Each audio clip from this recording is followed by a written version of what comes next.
С целью приобщения учащихся к сельскохозяйственным наукам в республике ежегодно проходят чугуновские чтения. Первый этап мероприятия проходит по нескольким зонам. Так, в центральной зоне приняли участие более 80 человек.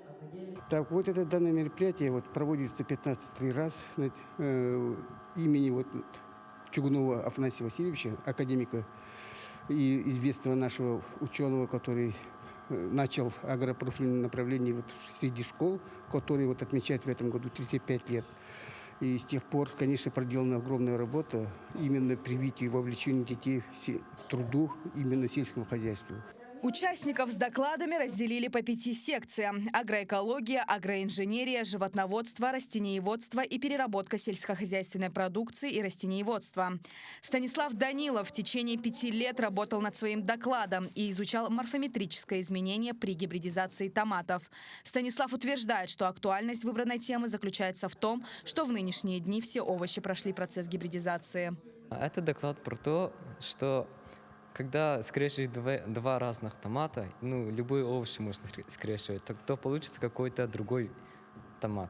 Изначально они были не очень пригодны для того, чтобы их есть, поэтому скрещивание – это очень актуально, именно селекция. Я уже выступаю с этой темой 5 лет, так что я абсолютно готов. Я настроен на победу.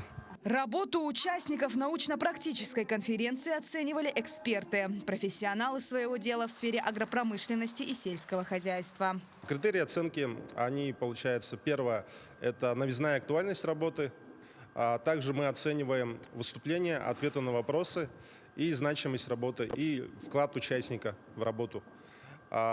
Эти оценки, то есть критерии оценок, конечно, позволяют выявить наиболее талантливых ребят, а также подготовить ребят в дальнейшем более такой научной работе, и не только, потому что умение выступать на публике, защищать свои доклады, и, возможно, кто-то из ребят, в будущем свяжет свою работу именно с аграрной наукой.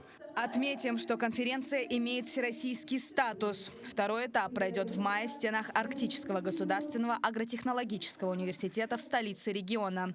И лучшие из лучших выступят со своими докладами. Галина Чекурова, Григорий Хлопков, Якутск.